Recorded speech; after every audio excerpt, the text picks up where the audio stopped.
Bab NK 1221, Bulan di atas langit ke-9.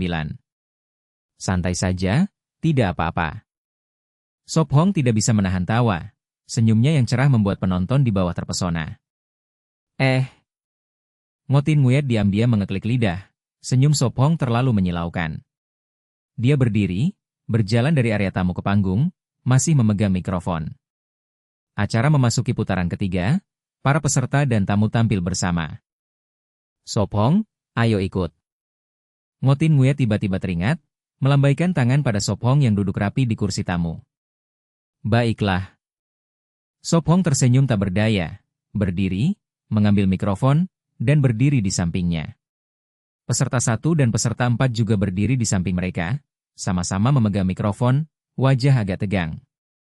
Santai saja, hanya satu lagu, cepat selesai. Ngotin Nguyet tersenyum menenangkan. Aku tidak gugup, hanya sedikit bersemangat. Mata peserta 1 berkilau, menatap Sop Hong dan Ngotin Nguyet. Uhuk, semoga kau tidak mengecewakanku. Ngotin Nguyet menutup mulut dan tertawa pelan. Tidak akan, aku akan bernyanyi dengan baik. Peserta 1 mengangguk kuat. Kalau kamu? Ngotin Nguyet menoleh ke peserta 4, apakah kamu gugup? Gugup. Peserta 4, juga seorang gadis, memiliki suara khas, tidak manis tetapi sangat hidup. Kling kling kling. Musik intro dimulai, ringan namun bersemangat, lagu baru yang diciptakan Ngotin Nguyet dengan Sop Hong. Aku dan nomor 1 nyanyi bagian perempuan, Sop Hong dan nomor 4 bagian laki-laki, oke? Ngotin Nguyet cepat membagi peran. Tidak masalah. Semua mengangguk. Musik intro cepat berlalu, Ngotin Nguyet mengangkat mikrofon dan mulai bernyanyi. Di kepalaku aku memikirkanmu, di mataku aku melihatmu. Suaranya jernih dan lincah, penuh kegembiraan, seperti petikan kecapi. Setelah 3 baris, dia memberi isyarat pada nomor 1 untuk melanjutkan. Kau adalah rumput hijau musim semi, burung terbang musim gugur. Peserta 1 baru membuka mulut, Ngotin Nguyet langsung lega, karena dia bernyanyi sangat indah. Setelah selesai, giliran suara laki-laki, peserta 4 mulai. Kau adalah es krim musim panas, kantong tidur musim dingin. Ngotin Nguyet benar-benar lega, peserta 4 juga pandai bernyanyi, suaranya serak membuat lagu lebih bersinar. Lalu giliran Sop Hong, begitu dia bernyanyi, seluruh aula terdiam. Kau adalah rumput hijau musim semi, burung terbang musim gugur, lautan cinta dengan ombak besar, aku ingin berlari bebas bersama angin denganmu. Suaranya merdu, terutama saat bernyanyi, sangat memikat. Ngotin Nguyet terkejut, tapi cepat ikut bernyanyi. Para tamu dan peserta bernyanyi bersama, tanpa latihan sebelumnya tapi tetap rapi, tak ada yang tertinggal. Luar biasa sekali. Pembawa acara bertepuk tangan duluan. Tepuk tepuk tepuk. Penonton akhirnya sadar, segera bertepuk tangan meriah, tanpa perlu suara tambahan. Setelah 3 bagian, rekaman berakhir, pembawa acara menutup dengan ucapan terima kasih kepada sponsor dan kelompok. Tidak perlu, sudah sempurna, materi cukup, pasca produksi akan baik. Sutradara Lee melambaikan tangan, sangat puas. Itu bagus. Ngotin Nguyet tersenyum. Dewi Tin Nguyet, bisakah kau menandatangani untukku? Seorang penggemar berlari ke atas. Aku juga. Aku juga mau, juga Sop Hong dan Van Han. Sop Hong, aku mencintaimu. Aku ingin melahirkan anakmu. Senyum Sop Hong membeku. Anak? Penggemar sekarang berani sekali. Lam Lo meringis, buru-buru berseru, semua jangan bersemangat, tetap tenang, hanya bisa foto bersama, Tin Nguyet masih ada pekerjaan, waktunya terbatas. Kalau Sop Hong, bagaimana dengan dia dan Loli kecil? Seseorang bertanya. Mereka juga terburu-buru. Lam Lo menjawab tenang. Staf cepat datang menjaga ketertiban, akhirnya berfoto bersama, lalu bubar. Sop Hong dan gadis itu dikawal pergi, penggemar terlalu bersemangat. Sop Hong, penggemarmu lebih banyak daripada aku. Ngotin Nguyet menggoda. Berlebihan. Sop Hong tersenyum, kini ia bersama gadis-gadis di mobil. Sore ini ada pekerjaan? Van Han bertanya lembut. Tidak, jadi ayo kita makan, sebagai penghiburan untuk kalian. Ngotin Nguyet tertawa. Ya, kalian pergi ke pulau berkabut, pasti takut, jadi harus makan enak. Dia berkata seolah wajar. Alasan itu lemah, mereka sudah meninggalkan pulau lebih dari 24 jam, sekarang menghibur terasa tidak tulus. Apalagi mereka tidak terguncang, semua orang bisa melihat. Kau hanya ingin makan enak. Lamlo belak-belakan mengungkap. Lamlo menghela napas, tetap mengingatkan, kau benar-benar harus makan? Ngotin Nguyet mengangguk kuat, tegas, tentu saja, beberapa hari ini aku terlalu khawatir sampai tidak makan enak, sekarang Sopong sudah kembali, harus makan untuk memulihkan tenaga. Makan saja, aku yang traktir. Sopong tertawa. Baiklah, tapi lain kali jangan jadi kebiasaan. Lamlo menyerah. Sebenarnya beberapa hari ini dia juga tidak tidur nyenyak, selalu khawatir tentang keselamatan Sopong dan T6 Din. Hehe, kalau begitu ayo pergi ke bulan di atas langit ke-9. Ngotin Nguyet berkata bahagia. Bulan di atas langit ke-9 adalah restoran prasmanan barat, dengan makanan laut dan steak, semua bahan segar dan impor, salah satu dari sedikit restoran kelas atas di kota Jinghai. Bab 1222, Kaya Raya dan Berlebihan. Lin Luo mengemudi SUV di jalan lingkar kedua, kenyang dan mengantuk saat malam tiba. Sop Hong duduk di kursi depan, Van Han dan Ngotin Nguyet di belakang, mereka berempat baru saja makan di bulan di atas 9 langit. Hanya Van Han dan Sop Hong yang makan puas. Lebih dari 1 jam kemudian, mobil masuk ke Taman 7 dan berhenti di garasi villa Sop Hong. Malas sekali, tidak mau bergerak. Ngotin Nguyet menyandarkan dahi di jendela, terlalu malas untuk turun. Itu biasa setelah kekenyangan. NK Box. Lin Luo memutar mata dan keluar. Kakak Tin Nguyet, istirahatlah di ruang tamu. Panggil Van Han. Baik. Dia menjawab, tetap bersandar di kaca. Garasi sepi, lampu padam, lalu ia sadar sendirian, yang lain sudah pergi. Kenapa tinggalkan aku? Ia panik, membuka pintu dan menekan lift. Di ruang tamu, Sop Hong mendengarkan, Van Han dan Lin Luo menguping. Itu Te Chen Hian. Bisik Lin Luo. Kenapa dia menelepon? Ngotin Nguyet mengernyit. Tidak tahu, baru mulai bicara. Van Han menggeleng. Sop Hong tersenyum, Tuan ketiga T, ada apa? Tim penyelamat masih tanpa kabar. Suara Te Chen Hian letih. Lalu, tanya Sop Hong datar. Te Chen Hian menggertakkan gigi, aku ingin bantuanmu. Oh, sungguh? Sop Hong menyeringai, ikan besar sudah tergigit. Ya, satu harga, 3 juta yuan. Te Chen Hian tertawa marah. Sop Hong berpikir, lalu menggeleng. 3 juta, aku harus pertimbangkan. 3 juta? Mata Van Han berkilau ragu. 4 juta. Te Chen Hian hampir muntah darah, mengertakkan gigi. Itu angka sial, 4 berarti gagal. Sop Hong menggeleng lagi. 5 juta. Te Chen Hian memaksa. Baik, 5 juta. Sop Hong setuju. Te Chen Hian menghela napas, menyesal tidak bawa obat jantung. Besok aku kirim orang. Pacarmu ikut juga? Ya. Sop Hong mengangguk. Setelah beberapa kata, ia menutup telepon. Te Chen Hian berkedut, terputus lagi. Sop Hong, apa itu? 5 juta apa? Tanya Van Han. Tuan ketiga minta kita cari tim penyelamat, bayarannya 5 juta. Sop Hong tersenyum. 5 juta. Benar-benar berlebihan. Seru Ngotin Nguyet. Lin Luo kagum, aku iri. Iri tak berguna, kerja ini bukan untukmu. Potong Ngotin Nguyet. Lin Luo menggertakkan gigi, masih bisa berhenti sekarang? Besok berangkat? Van Han bersemangat. Ya, setelah kunjungi Enam Din, mereka akan jemput. Sop Hong menepuk kepalanya. Bagus, malam ini aku kemas barang. Van Han cerewet. Maka beberapa hari tak bertemu. Ngotin Nguyet duduk di sofa. Meski Sopong tak pergi, kau tetap sibuk. Ingat Lin Luo. Aku tahu. Ngotin Nguyet menghela napas. Saat ada waktu, kita kumpul. Kata Sopong. Dia bergumam, ingin keluar dari dunia hiburan. Kalau begitu umumkan saja. Lin Luo menyipit. Bercanda, kalau aku keluar kau akan memukulku. Ia tertawa. Sophong dan gadis itu bertukar pandang lalu tertawa. Malam berlalu tenang.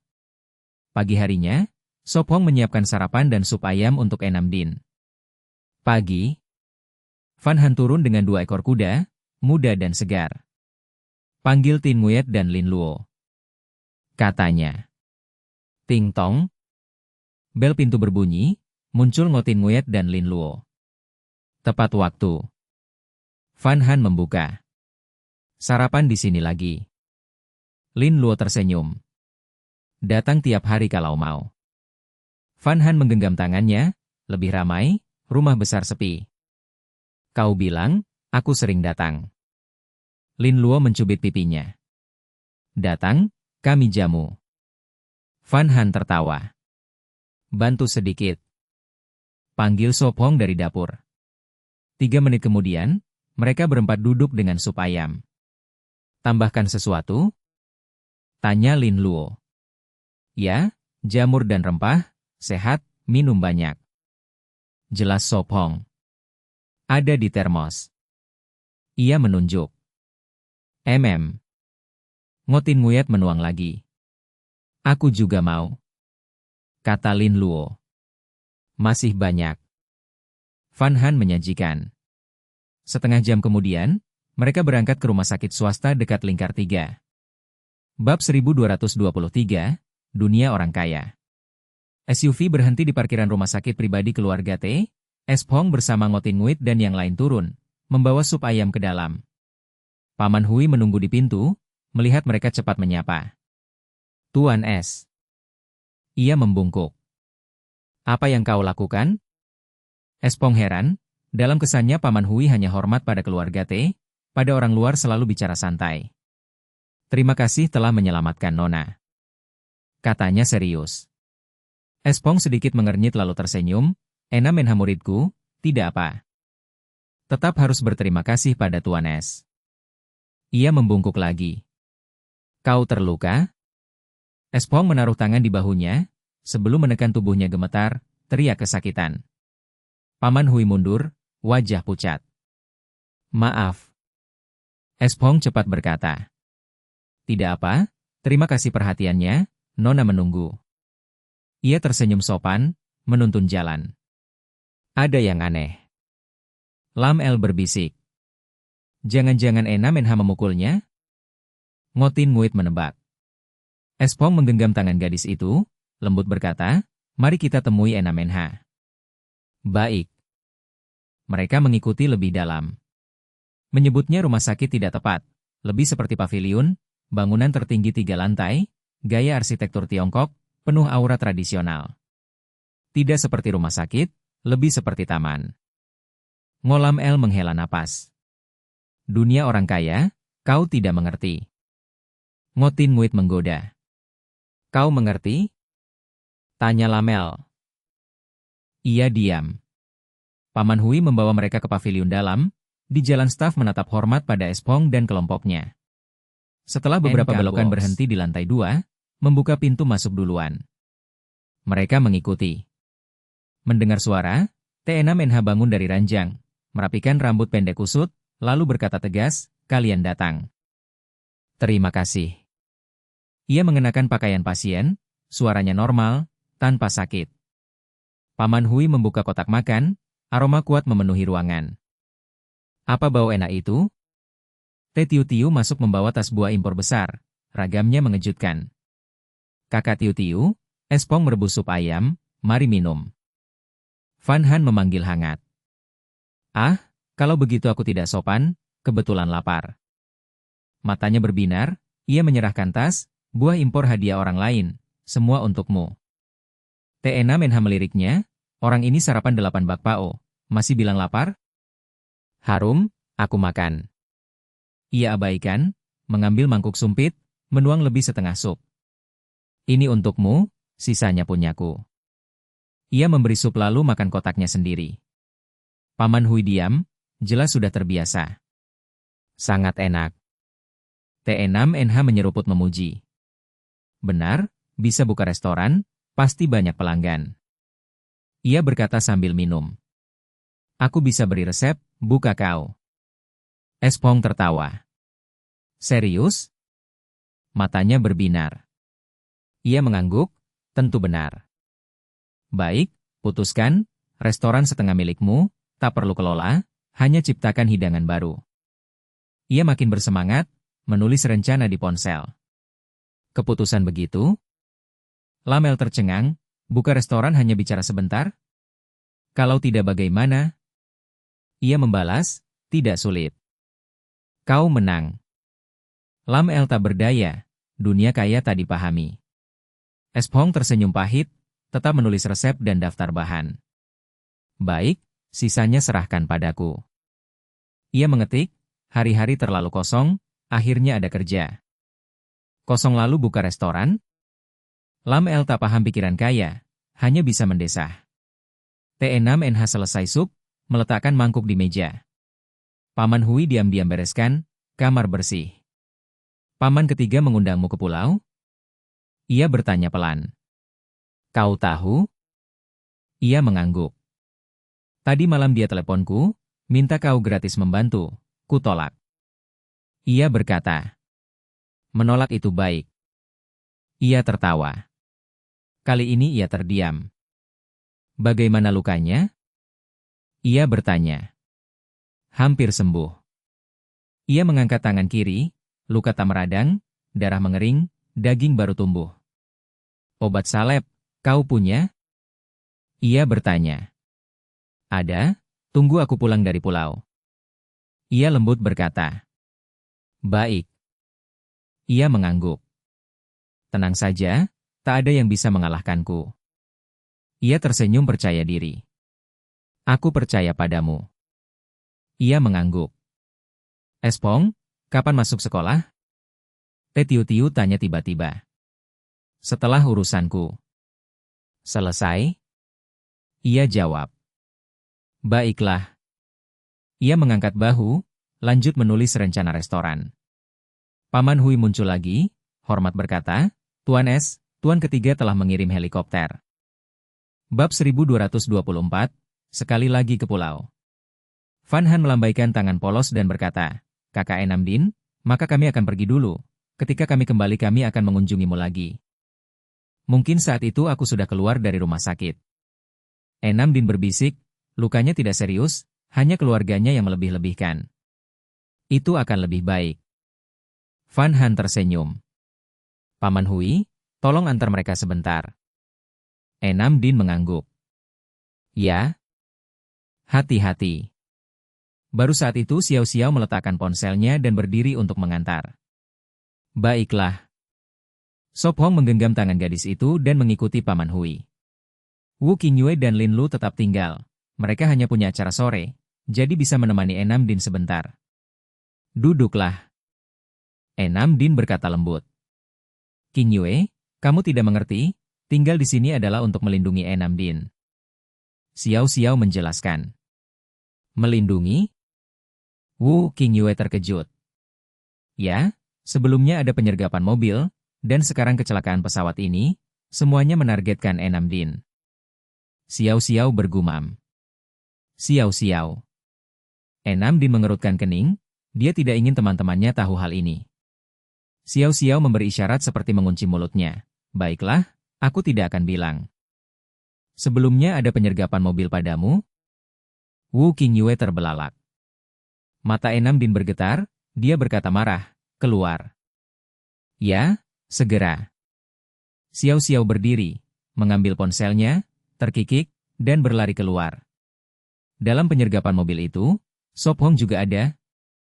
Wu Qingyue mengernyit, dia tidak pernah menyebutkannya. Ya. Enam Din menjawab, lalu ragu sebentar dan melanjutkan. Sop Hong takut Van Han khawatir, jadi dia menyembunyikannya. Itu terjadi pada hari Sop Hong ujian mengemudi? Wu Qingyue bertanya. Enam Din terdiam, artinya itu benar. Wu Qingyue mengangguk perlahan, jadi begitu. Jaga rahasia. Enam Din mengingatkan, dia tidak berdaya menghadapi mulut cerewet Xiao Xiao. Mengerti? Wu Qingyue menjawab, lalu berkata khawatir, kamu sudah 2 kali disergap, sulit memastikan tidak akan ada yang ketiga. Ini terlalu berbahaya. Tuan ketiga sudah menyelidiki, tidak perlu khawatir. Enam Din bersandar dan mencabut jarum infus. Wu Qingyue memperingatkan dengan serius, untuk sementara jangan pergi, tetap di rumah sakit sampai pelaku ditemukan. Ya? Enam Din tersenyum tipis. Ngomong-ngomong, Yuyu sudah selesai operasinya. Kamu tahu? Wu Qingyue mengganti topik. Ya, Qingyu memberitahuku. Enam Din mengangguk. Operasi itu sangat berhasil. Lukanya menutup, setelah 1-2 bulan penampilannya bisa pulih. Operasi ini menggunakan benang estetika, yang akan larut di kulit dan diserap, tidak meninggalkan bekas luka, dan tidak perlu jahitan dilepas, meminimalkan bekas. Makan siang mau apa?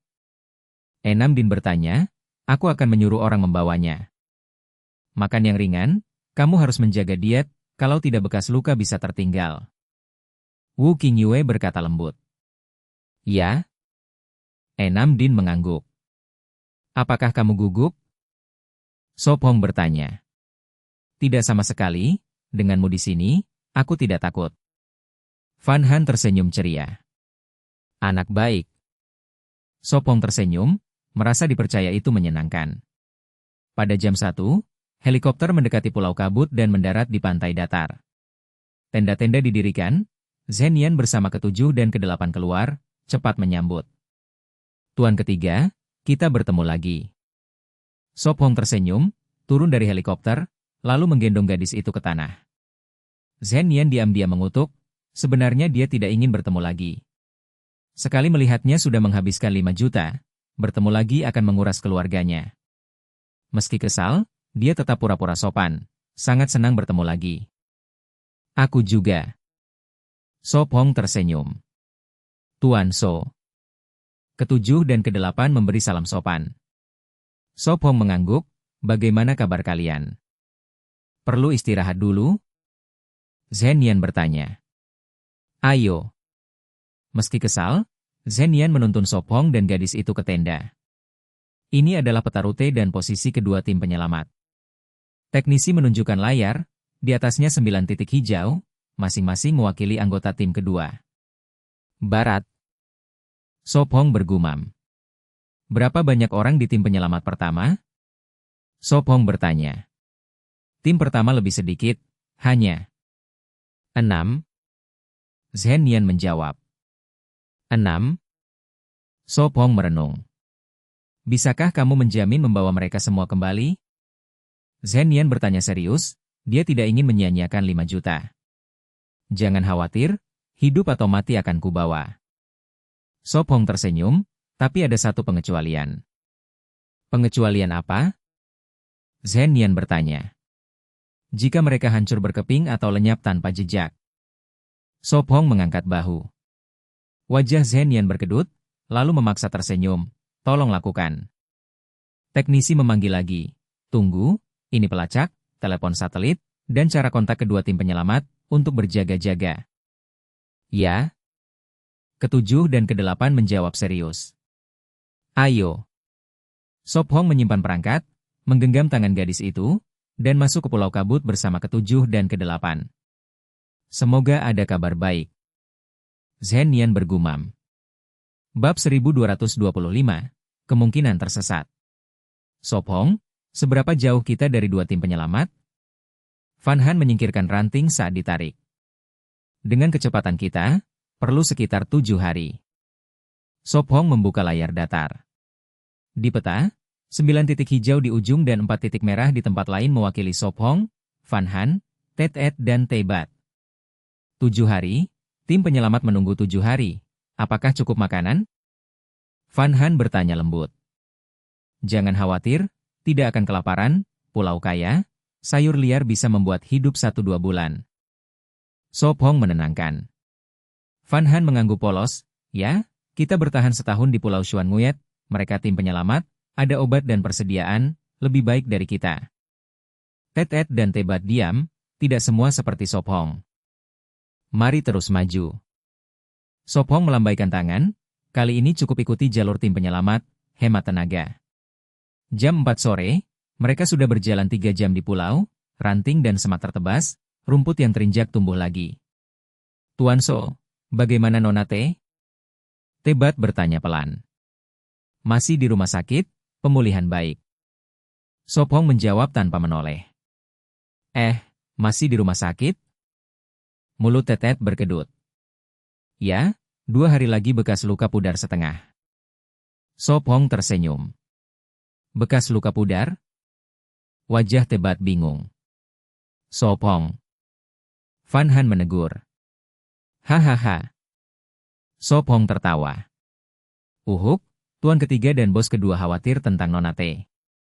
Tetet batuk, merasa dilebihkan, tapi mereka kaya, ia tak bisa berkata. Tak bisa dibilang baik atau buruk. Tetet dan Tebat saling pandang, bos kedua selalu sibuk, Nona Te tumbuh dengan Tiu, dia jarang peduli, justru tuan ketiga lebih perhatian. Jadi begitu. Sop Hong bergumam, ini menjelaskan Te Enamdin dan Te Chen Fu tidak akrab. Lalu Ibu Enamdin? Van Han bertanya. Van Han tertegun, hidungnya asam. Tenang, kita juga tidak punya. Sop Hong membelai jarinya. Van Han hampir tertawa, hiburan macam apa itu? Tetet dan Tebat pun diam, kata-kata itu tidak nyaman. Uhuk, jangan bicara lagi, fokus berjalan. Sop Hong berdehem. HMPH. Van Han mendengus, bayangan orang tua samar, tak pernah merasakan kehilangan. Mau cari orang tuamu? Sop Hong menghela napas dan bertanya. Baiklah. Sop Hong tersenyum, membelai hidungnya. Van Han mengernyit, protes. Begitu mesra. Tetet berbisik, keduanya yatim, sebenarnya 10 anak yatim, semua dari panti asuhan. Dan kita tidak mesra?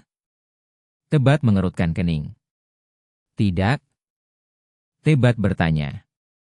Tidak dekat? Tetet menyipit, mengepalkan tinju. Dekat, sangat dekat. Tebat menegaskan. Sudah ku bilang. Tetet puas. Apa yang kalian gonggongkan? Van Han berteriak. Tetet tertawa, tidak ada, hampir sampai. Waktu berlalu, langit gelap, semuanya basah. Medannya datar, berpasir. Tim penyelamat juga pernah berhenti di sini. Sop Hong mengamati, menemukan kaleng dibuang, bungkusnya masih baru, dulunya daging kaleng. Jadi tidak salah jalan. Van Han menaruh tas, mengambil batu api dan kayu bakar. Aku cari kayu. Tebat mengambil pisau, masuk hutan. Aku ikut. Tetet menyusul. Kalau ada apa-apa, tembak. Sop Hong mengingatkan. Mengerti? Suara mereka terdengar di kabut. Makan ransum malam ini? Van Han menunjukkan ransum dan daging kering. Makan daging, ambil sayur liar buat sup. Sop Hong berkata. Baik. Van Han menyimpan ransum, memotong daging. Setelah 20 menit, malam turun, tak terlihat apapun. Klik. Sop Hong menyalakan senter, cahaya terang mengusir gelap. Tunggu, mungkin mereka tersesat. Sop Hong menahan bahunya. Tersesat? Van Han mengernyit, bergumam, jangan pergi. Tunggu. Sop Hong mengangkat senjata, membuka pengaman, menembak ke langit, suara senjata bergema. Gadis itu menutup telinga, suara masih bergema. Kau baik-baik saja? Sop Hong menurunkan senjata, mengusap lembut telinganya. Ya. Sop Hong lega, menggantung senter di dahan, jadi cahaya dan tanda. Sop Hong, ajari aku pakai senjata. Van Han tiba-tiba bertanya. Mau belajar? Sop Hong terkejut. Ya, mau. Van Han mengangguk, jika ada bahaya, aku bisa lindungi diri, kau tak perlu khawatir. Bodoh. Hati Sopong melunak. Bab 1226, ini adalah bakat. Baik, setelah makan malam aku akan mengajarimu. Sopong akhirnya setuju. Tatapan memelas gadis itu terlalu sulit ditolak. Baik. Van Han tersenyum, ada kilatan nakal di matanya. Gadis bodoh. Sopong menggeleng dengan senyum pahit. Hehe. Van Han menjulurkan lidah dengan riang. Akhirnya kembali. Suara Tebat tiba-tiba terdengar, tak lama kemudian dia dan Tetet muncul di cahaya. Kami tersesat. Tebat menggaruk kepala dan tertawa canggung. Seperti yang kuduga. Sopong menyeringai, menebak benar. Lupa menandai jalan, dan tidak membawa senter. Tetet menjelaskan pelan. Baiklah, kalian sudah bekerja keras. Sopong tersenyum, menerima kayu dari mereka, lalu jongkok menyalakan api dengan terampil. Tetet dan Teba tak berdaya, tanpa senter, tanpa tanda jalan, dan kompas rusak, mereka hanya bisa berputar di satu tempat, takut makin tersesat. Kemudian mereka mendengar suara tembakan, menggunakannya untuk mengenali arah, akhirnya mengikuti cahaya senter kembali. Lebih dari 10 menit kemudian, sup daging cincang dengan sayuran liar mendidih siap, masing-masing memegang mangkuk dengan bekal kering. Rasanya lumayan. Van Han berkata puas. Makan ini dulu, kalau dapat buruan kita akan makan lebih enak. Sopong berkata lembut. Van Han menggeleng, polos berkata, begini saja sudah sangat baik. Sopong tersenyum, gadis itu selalu mudah puas. Makan malam segera selesai, dia mensterilkan panci dan mangkuk dengan api lalu menyimpannya ke tas tahan air. 4 orang beristirahat, lalu Sopong menyerahkan pistol padanya. Mulai sekarang, Van Han bersemangat, menerima pistol, tangannya menurun, masih berat. Ya, pertama aku akan mengajarkan cara memegang dan poin penting. Sopong menaruh tangannya di atas tangan gadis itu, mengajar dengan sabar. Ini pelatuk, ini pengaman, ini magazin. Saat menembak, pegang dengan 2 tangan lurus, mata ke depan, tangan jangan menekuk. Setelah menembak, akan ada hentakan, jaga tangan tetap stabil agar peluru tidak melenceng. Tetet dan Teba terkejut, ini pelajaran dasar, tapi mereka mendengarkan penuh perhatian. Baik, cukup dulu, biasakan diri dengan pistol, pahami apa yang kukatakan lalu kita lanjutkan. Sopong menurunkan tangan, melepas magazin agar aman. Aku sudah mengingat semuanya. Van Han mengangkat dagu dengan bangga. Benarkah? Sopong terkejut, dia baru saja berkata kurang dari semenit. Ya, aku akan mengulanginya untukmu. Van Han menjawab polos. Baik, katakan. Sopong menekan bibir. Sebelum menembak, buka pengaman, di sini. Van Han menjelaskan sambil mendemonstrasikan, butuh 10 menit mengulang semua instruksi. Sopong terdiam, mengacungkan jempol, dia benar-benar siswi berbakat. Sangat hebat. Tebat kagum, mengingat dia butuh 2 hari untuk terbiasa dengan pistol, dan itu hanya jenis biasa, sementara jenis lain butuh lebih lama. Ini adalah bakat. Tetet memuji, terkesan mendalam. Sopong, lanjut. Van Han menggoyangkan pistol di tangannya. Baik, tembakan pertama aku akan membantumu. Sopong tersenyum pasrah. Dia berdiri di belakangnya, merangkulnya, meletakkan tangannya di atas tangan gadis itu, bersama memegang pistol. Baik. Van Han menurut, ini pertama kalinya dia menembak, gugup tak terhindarkan. Fokus, konsentrasi. Suara Sopong terdengar di telinganya. Ya. Van Han cepat mengangguk, fokus. Tembak. Sopong memberi instruksi, memberi isyarat menarik pelatuk.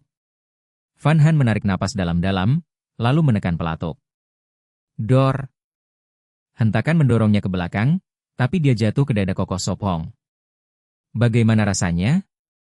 Sopong melepaskannya, menepuk bahunya, menenangkannya. Suaranya keras sekali. Van Han berbisik. Hah? Sopong terkejut, lalu bertanya, kau baik-baik saja? Aku baik-baik saja, malah menyenangkan, ada tantangan. Van Han tersenyum, tertarik. Bagus. Sop Hong tertawa getir. NK Box. Tidak tahu mengenai sasaran, gelap sekali. Van Han mengembalikan senjata, diam-diam mengusap keringat di telapak, lalu memutar pergelangan untuk meredakan nyeri. Sakit? Sop Hong sadar. Memegang tangannya dan memijat. Tidak apa-apa, hanya belum terbiasa. Van Han berbisik. Baik, cukup untuk hari ini, latihan lagi nanti. Sop Hong berkata lembut. Tidak bisa, kalau menembak di kota kita akan ditangkap. Van Han menggeleng cepat. Keluarga punya lapangan tembak, kita bisa ke sana. Ted menyarankan. Apakah tuan ketiga akan mengizinkan? Sop Hong mengernyit. Kalau tidak pun, ada Nona T. Tebat menyela. Benar. Ted tertawa. Enamdin? Sop Hong menyeringai, ide ini bagus. Sop Hong, kau lagi punya rencana buruk? Van Han menyipitkan mata. Tidak ada. Sop Hong menjawab serius. Benarkah? Van Han ragu. Tentu. Sop Hong menepuk helmnya, mengingatkan, tidak dilepas, apa kau tidak kepanasan? Ah, kalau kau tidak bilang aku takkan sadar, sekarang rasanya panas sekali. Van Han bergumam, teralihkan. Bab 1227, Macan Kumbang. Malam gelap, kayu terbakar berderak, api berkilau. Tai 7 dan Tai 8 tidur, giliran Espong berjaga. Gadis itu beristirahat di pelukannya, mata terpejam, napas lembut, kadang bergumam dalam tidur. Espong tersenyum, menyentuh bulu matanya, dia meringkuk. Haha. Dia tertawa, malam tidak lagi sepi. Espong, jangan ganggu. Van Han bergumam. Baiklah, tidur saja. Dia berbisik. Gadis itu diam, wajah di dadanya, tangan melingkar di pinggangnya. 453. Dia mengeluarkan ponsel, menyalakan layar, memotret pelukan mereka. Dia memilih 9 foto, ingin memposting dalam Kisi. Tidak ada sinyal. Dia menghela napas, menyimpan ponsel. Angin meniup dedaunan, hutan gelap, baru jam 2 atau 3 dini hari, fajar masih jauh. Tidur sebentar saja. Dia bergumam, percaya pada instingnya. Van Han membuka mata, jaketnya penuh embun, wajah cantiknya basah. Basah kuyup. Dia berkata. Bangun. Dia membuka mata. Selamat pagi. Dia mengelap wajahnya dengan kain. Tai 7 dan Tai 8 menoleh, kesal dengan kemesraan pagi. Pulau kabut terlalu lembab. Dia menghela napas. Tahan, jika kita temukan tim penyelamat, kita pergi. Dia menenangkan. Dia mengangguk. Mereka makan bekal kering dan berangkat.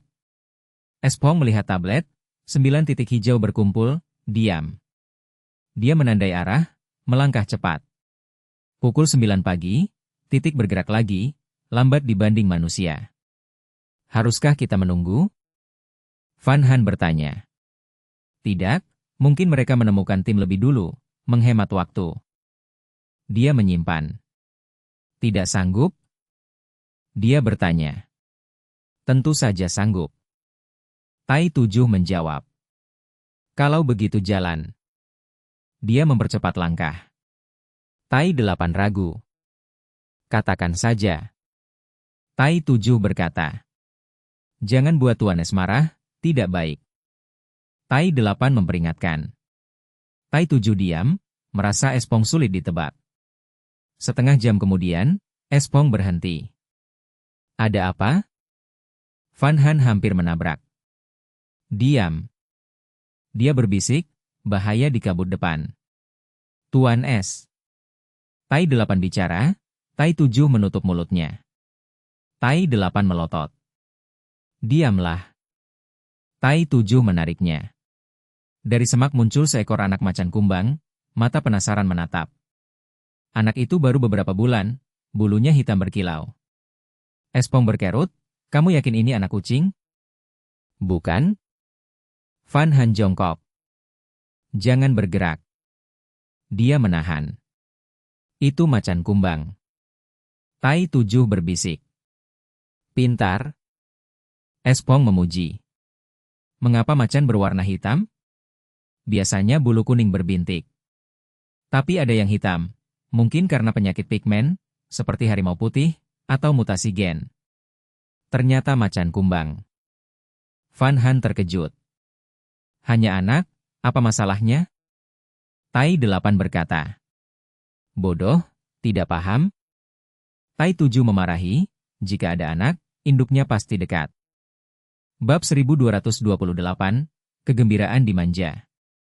Ted menarik napas dalam, memutuskan mengabaikannya.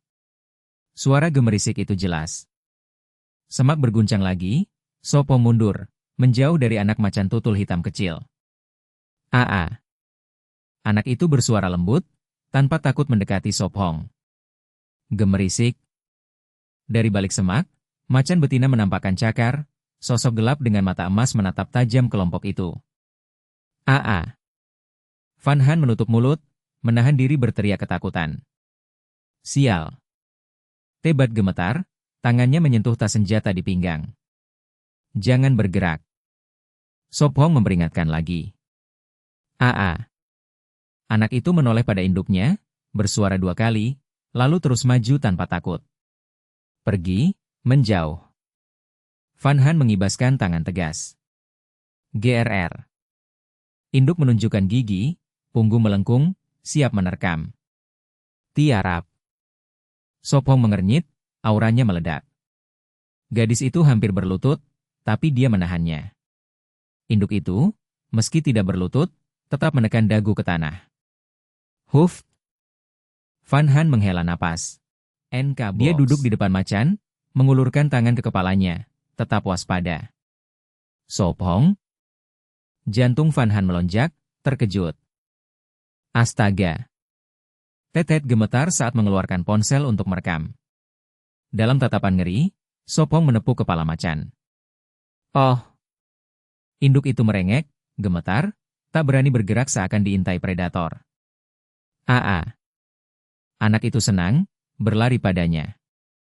Jangan bengong, pergi. Sopong menoleh dan menegur sambil tersenyum. Ayo cepat. Ted menepuk kepala Tebat, mempercepat langkah, berputar mengejar gadis itu. Tebat sadar, masih bertanya, Sopong, perlu bantuan?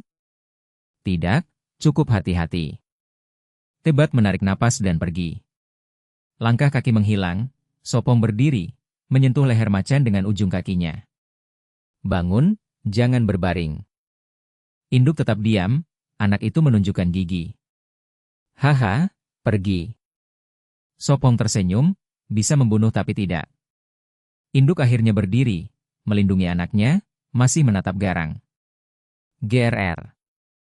Anak itu mengintip, segera ditekan kembali olehnya, seolah dimarahi. Tidak apa. Di depan, Van Han menoleh. Tuan So baik-baik saja? Ted bertanya. Tenang, dia kuat. Van Han melambaikan tangan. Tuan So sangat kuat, berani menyentuh macan. Tebat bergumam, itu seperti menyentuh kumis harimau. Tenang saja, dia pernah menjatuhkan beruang dengan 1 pukulan, macan tak seberapa. Van Han tersenyum. Ted dan Tebat saling pandang, teringat prestasinya di Pulau Huyen Nguyat. Mereka pun tenang, meski malu, mengapa dia begitu hebat? Aku kembali. Suara Sopong terdengar. Aku melepaskan mereka. Dia menjelaskan. Bagus. Van Han mengangguk. Sopong tersenyum misterius, mau tahu kenapa? Ya. Ted dan Tebat mengangguk cepat. Tebak. Dia menyeringai nakal, menggenggam tangan gadis itu, melangkah. Tebat terdiam, ini menggoda? Ted mengejar, Tuan So, sungguh tidak bisa bilang? Tentu tidak. Jawabnya. Ah. Ted menghela napas. Aku tahu. Van Han tersenyum ceria. Mata Ted berbinar, benarkah? Tentu. Dia mengangguk. Tapi, Tetet ragu. Wajah Sopong menggelap, penuh wibawa. Aura Wangba? Tetet dan Tebat bengong. Apa itu? Gatal kulit? Sopong menarik telinga gadis itu. Tidak, ampun. Van Han manyun, tatapan memelas. Sopong melengkungkan bibir, enggan menghukumnya. Lalu dia tertawa, gadis itu tahu cara membuatnya senang. Jangan lakukan lagi. Dia mengetuk dahinya. Tetet dan Tebat terdiam, merasa diberi makan makanan anjing. Apa salahku? Tebat menggerutu, mengapa disiksa begini? Makanan anjing enak, terimalah. Tetet menghela napas, belum pernah ingin lepas dari lajang sekuat ini. Tebat menepuk pundaknya. Semangat, sering kencan, menikah tahun ini, punya anak tahun depan. Wajah Tetet menghitam, memukulnya. Aduh, kenapa pukul aku? Tebat menjerit. Tetet dingin berkata, hanya mengingatkanmu pakai helm. Wajah Tebat menghitam, patuh mengenakannya. Bab 1229, Kau Nakal. Sophong dan kelompok 4 berhenti istirahat, kali ini ia tidak membiarkan Tetet dan Tebat mencari kayu bakar, takut mereka tersesat. Jadi dia sendiri yang mengambilnya. Gadis itu menyiapkan makan malam, bahannya seekor kelinci liar hasil buruan sore dan dibersihkan di sumber air. Untuk memanfaatkannya, ia memasak sup dengan tulang, memanggang daging, menambah sayur liar dan ransum kering, cukup untuk 4 orang. Sophong kembali dengan ikatan kayu besar, cukup untuk semalam. Krek! Api menyala, gadis itu mulai memasak. Setelah lebih 20 menit, makan malam panas siap, mereka berempat makan puas. Sophong mengeluarkan layar, memeriksa peta, 9 titik hijau tetap diam. Bip bip. Telepon satelit berbunyi. Halo. Ia angkat. Aku. Suara Te Chen Hian. Dia bertanya marah, tidak bisa tidak menelepon? Tidak bisa. Sophong tersenyum. Dia menghela napas, lalu berkata, hanya ingin bilang, T6Q sudah kembali. Oh, bagus. Sophong heran, kenapa harus diberitahu? Bingung? Dia menebak. Lalu bertanya, ingat beri Enam Din obat untuk diuji? Kau tahu? Sophong mengernyit. Masalah besar begini, bisa tidak tahu? Kalau tidak, tak berguna. Nada turun. Baiklah. Dia tidak terkejut. Dia menjelaskan, hasil tes bocor, ada yang mengincar formula, aku peringatkan hati-hati. Mereka tahu itu milikku? Sophong mengernyit lebih dalam. Tenang, belum, aku hanya ingatkan. Mengerti? Jawabnya. Juga, soal kerjasama dengan Enam Din, saranku langsung dengan keluarga T, proyek sebesar ini Enam Din tak sanggup. Bekerja sama dengan Enam Din bukankah sudah dengan keluarga T? Tanyanya. Ada logikanya. Dia merapatkan bibir. Dengan Enam Din aku tenang, dengan keluarga T aku takut ditelan. Sophong duduk di samping gadis. Tidak mungkin. Suaranya tegas. Kau mungkin begitu, aku ragu karakter adik kedua. Adik kedua? Dia kaget, kau pernah bertemu? Belum, tanyakan Enam Din. Ia melirik Tetet dan Tebat, mereka cepat duduk tegak diam. Mengerti? NK Box. Dia menghela napas, menekan ragu. Ada lagi? Tanyanya. Tidak, hati-hati. Dia menutup. Bip bip bip. Sophong manyun, dia tidak makan orang. Tak apa? Tanya Van Han. Dia mengangguk, tangannya meraih pinggangnya. Dia mengingatkan, ada orang lain. Tidak apa. Dia abaikan. Manis, tunggu di villa. Kepalanya pusing, mereka di luar. Kenapa hanya di villa? Di sana pun tak bisa latihan. Dia kaget. Latihan? Dia juga. Ah, latihan tombak. Dia sadar. Tidak. Dia tegas menolak. Uhuk, jangan bercanda. Dia malu, sempat salah paham. HMPH. Dia mendengus. Dia ganti topik, mari, aku ajari menembak. Dia ragu, tapi membiarkan tangannya digenggam, belajar. Bagaimana kalau aku ajari tombak? Tanya Tetet. Pergi, tak perlu. Tebat mendorong. Baik, maka kau cuci piring. Dia pergi gembira. Kembali. Tebat menggeram. Akhirnya, Tebat memanaskan air, mencuci, mensterilkan dengan api, lalu menyimpan. Dor. Larut malam, 3 tembakan terdengar di hutan, tiap 10 menit sekali. Lelah? Dia kunci senjata, gadis itu menembak 3 kali, tiap kali lebih baik. Baik saja.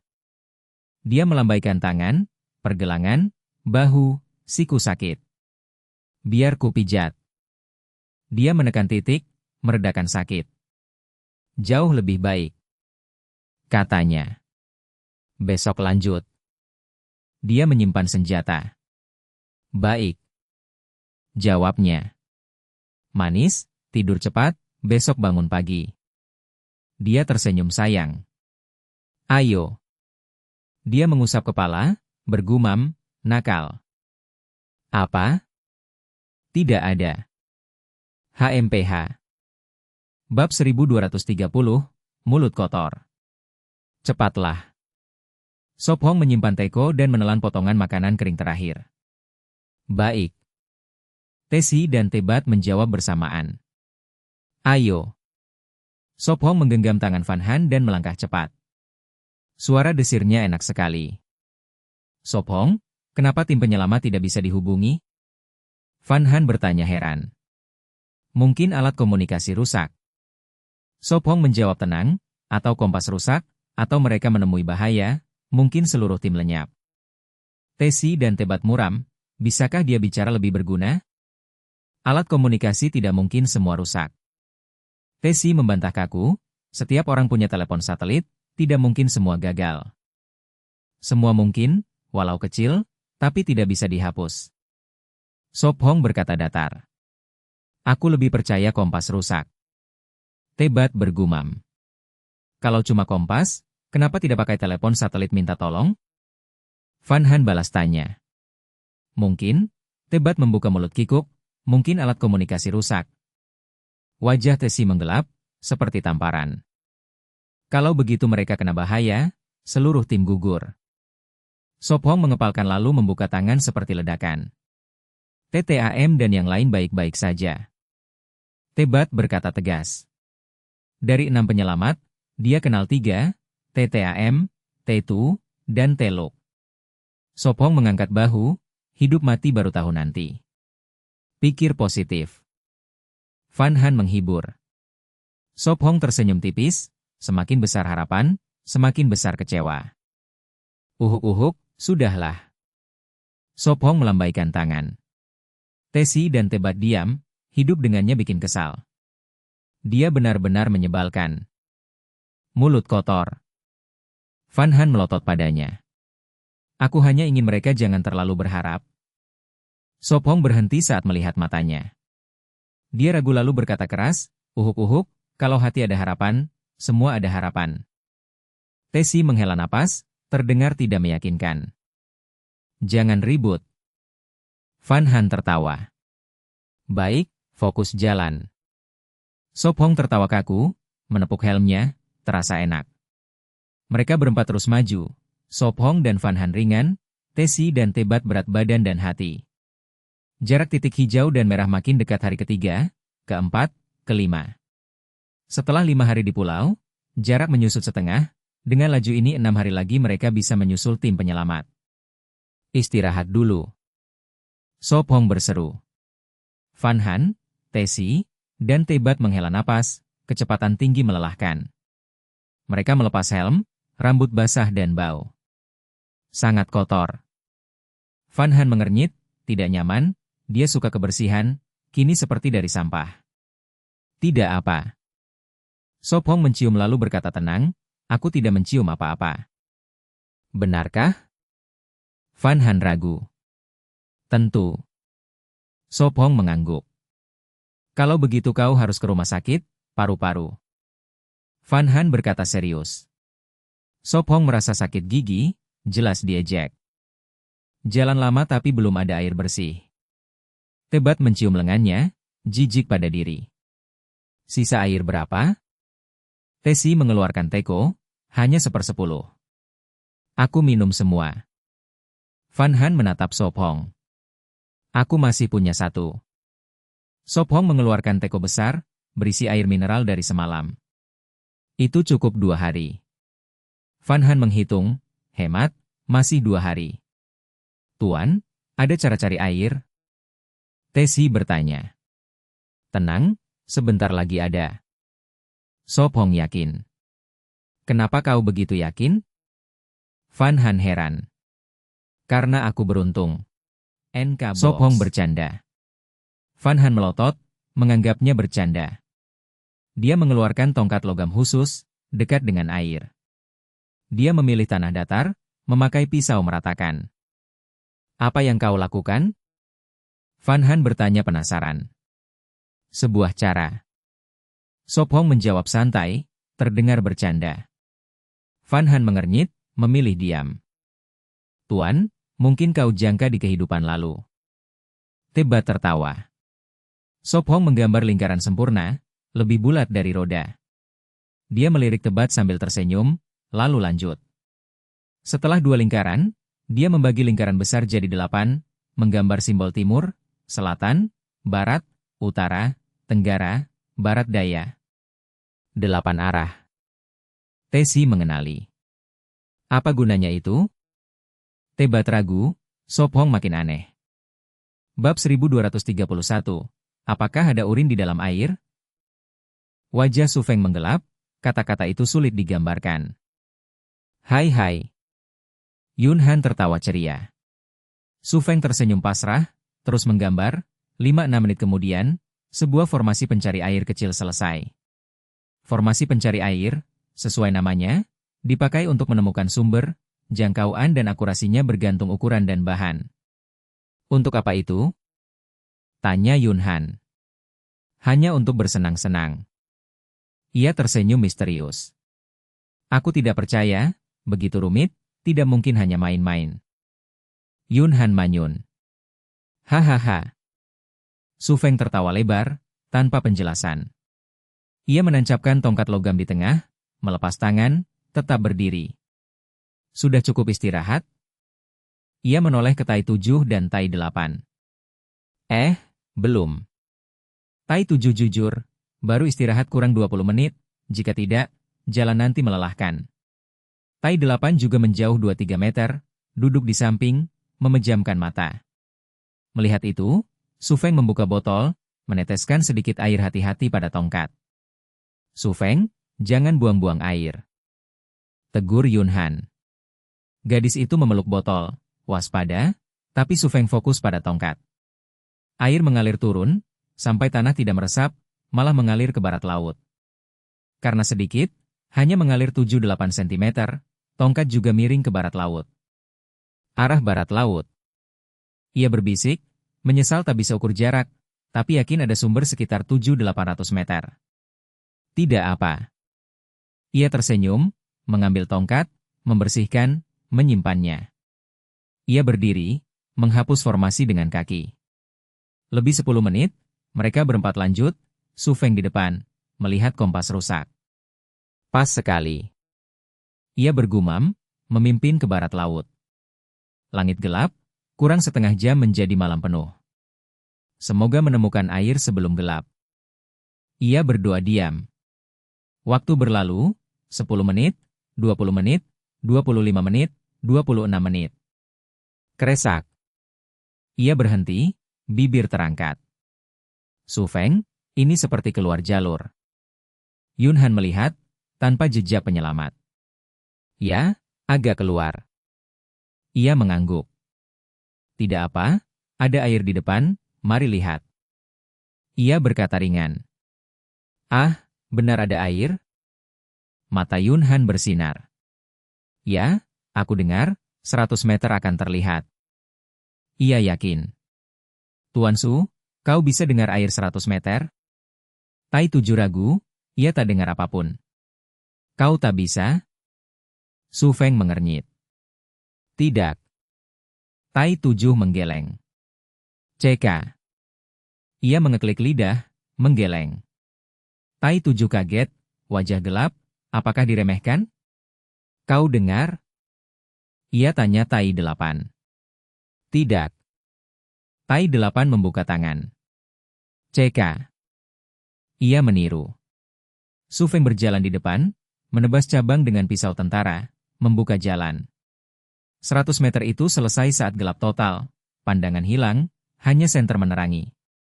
Mereka sampai di sungai kecil, mengalir dari tinggi ke rendah, air tidak banyak, tapi ada lubang batu lebih meter lebar, setengah meter dalam, menampung air jernih. Ia jongkok, meneguk, tidak berbahaya. Ia berdiri, berkata, lumayan, biasanya tak ada hewan, air aman. Mulutnya berkedut, menatap Tai 7, mengepalkan tinju. Kau mau dipukul? Aku pergi cari kayu. Ia pura-pura serius, membawa pisau, berlari. Jangan tersesat. Ingat Yun Han. Tersesat malah bagus. Su Feng menggertakkan gigi. Aku bantu. Kata Tai 8, gelisah, mengejar dengan senter. Yun Han khawatir, bertanya, Su Feng, di dalam air tidak ada urin hewan kan? Tidak, aku sudah coba. Ia menjawab serius, aku sudah coba. Baik, kalau begitu. Yun Han menahan tawa, pipi merah. Manis ya? Ia batuk kecil, pura-pura tegas. Gadis itu senang, menyiapkan makan malam, mencuci sayur liar, memotong daging kering. Ia juga mengeluarkan banyak jamur aneh, semua sudah diperiksa aman. Di Pulau Kabut, jamur sangat banyak, pasti masuk 10 besar. Iklim lembab, daun dan kayu busuk menumbuhkan jamur tak terhitung. 3 langkah jamur kecil, 5 langkah jamur besar, bukan berlebihan. Bab 1232, Pembelian Paksa. Xiao-Xiao, urus keluar rumah sakit. Tai 6 Din berkata tenang. Tidak bisa tinggal beberapa hari lagi? Tai Xiao-Xiao mengangkat mata dari ponsel, bos kedua dan tuan ketiga ingin kau menunggu sampai urusan selesai baru pergi. Urus keluar. 6 Din tetap dingin. Ia melangkah beberapa kali lalu berbalik, ini rumah sakit keluarga TEI, apakah masuk akal tidak urus keluar? Tidak. 6 Din duduk, mencabut jarum dari tangan. Nona. NK Box. Kepala pelayan Hui masuk. Kemas barang, kembali ke villa. 6 Din menerima pakaian, pergi ganti. 5800. Ya? Hui mulai berkemas. Ia berhenti, berkata, ada toko di cincin keempat, di samping, Thai Valley Health Hall, 3 lantai, total 500 meter persegi. Lokasi bagus, kirim alamat, aku akan lihat. Xiao-Xiao puas. Ya? Hui kirim data. Morong Ting-Ting? Xiao-Xiao berkerut, toko ini milik keluarga Morong? Ya? Hui mengangguk. Aku mengerti. Ia buka aplikasi, gulir ke M, Morong Ting-Ting. Gumamnya. Hui keluar. Ketemu? Xiao-Xiao buka kartu. Tok-tok. Ia mengetik cepat, hus, pesan terkirim. Ayo. 6 Din keluar dengan pakaian hitam latihan. Baik. Hui bawa koper ke mobil. Ayo. Xiao-Xiao pegang tangan, masih mengetik. Sedang apa? 6 Din bertanya. Sewa toko. Jawabnya. Wajahnya gelap, kakak, aku tidak sekaya dirimu, sewa toko sudah berat. Aku beli, anggap investasi. 6 Din tiba-tiba berkata. Ah? Xiao-Xiao terkejut. Tidak mau? 6 Din berkerut. Xiao-Xiao cepat mengangguk, ya, tentu. Hom. 6 Din keluarkan kartu hitam, memberikannya. Haha, uang dekorasi juga ada. Xiao Xiao tertawa. Ia simpan kartu, lanjut bicara dengan Ting Ting. Mereka keluar rumah sakit, masuk mobil. Nona Tei, hati-hati, selamat datang lagi. Direktur baru melambaikan tangan. Xiao Xiao mengangkat alis, Enam Din, sebaiknya ganti direktur. Direktur, kau salah bicara, tidak bisa bilang, sering datang, itu sial. Kepala departemen menghela napas. Ah, aku salah lagi. Direktur muda bergumam. Ah. Kepala ortopedi pergi. Bagaimana sekarang? Direktur panik. Tidak apa, terus semangat. Kepala bedah menepuk bahu. Aku mengerti. Direktur muda terharu. Yang lain berbisik, bodoh. Ding. Tidak pandai. Xiao Xiao berkerut, pesan baru, Ting Ting menolak jual. Apa itu? Enam Din bertanya. Berikan padaku. Enam Din minta. Apa yang akan kau lakukan? Xiao Xiao tetap menyerahkan. Enam Din rekam dingin, aku tanya Enam Din, jual atau tidak? Xiao Xiao terdiam, ini ancaman? Ya. Hus. Pesan terkirim. Kau menakutinya. Xiao Xiao berkata, 5 menit tanpa balasan. Enam Din berkerut, siap bertindak. Ding. Pesan baru, Ting Ting balas satu kata, jual. Selesai. Enam Din simpan ponsel. Hebat. Xiao Xiao angkat jempol. Klik-klik. Ia balas, atur tanda tangan. Jelas. Ia buat tanda oke. Di sisi lain, kamar mewah penuh barang mahal, tempat tidur lebih 2 juta, kursi kulit puluhan ribu, meja rias ratusan ribu. Morong Xiao Xiao berbaring, wajah penuh marah, tangan gemetar. Ini pembelian paksa. Katanya. Setelah itu ia menghela napas, melihat harga akhir, merasa lebih baik. Bab 1233, begitu unggul. Bisa dimakan? Sop Hong duduk. Van Han mengangguk polos, ya, bisa. Tet-et dan Tebat duduk, mengambil mangkuk dan sumpit, menyendok sup shiitake, makan dengan ransum kering. Sup juga berisi daging cincang dan sayur liar, rasanya lumayan. Makan malam selesai setelah setengah jam, Tebat mencuci, mensterilkan, dan merapikan. Aku mau mandi. Van Han melepas helm, memberikannya pada Sop Hong. Dia paham, mengeluarkan sampo dan sabun mandi. Jagain aku ya. Van Han tertawa ceria. Baik. Sop Hong memasang kain anti air sebagai tirai di depan air, sambil melirik Tet-et dan Tebat. Mau bikin manusia salju? Tanya Tet-et. Mau. Tebat mengangguk, lalu keduanya pergi, hilang di malam. Sop Hong mengangguk puas, orang cerdas selalu menyenangkan. Gadis itu bersenandung lagu baru Wu Ting Yue, bercampur suara air, membuat seseorang gelisah.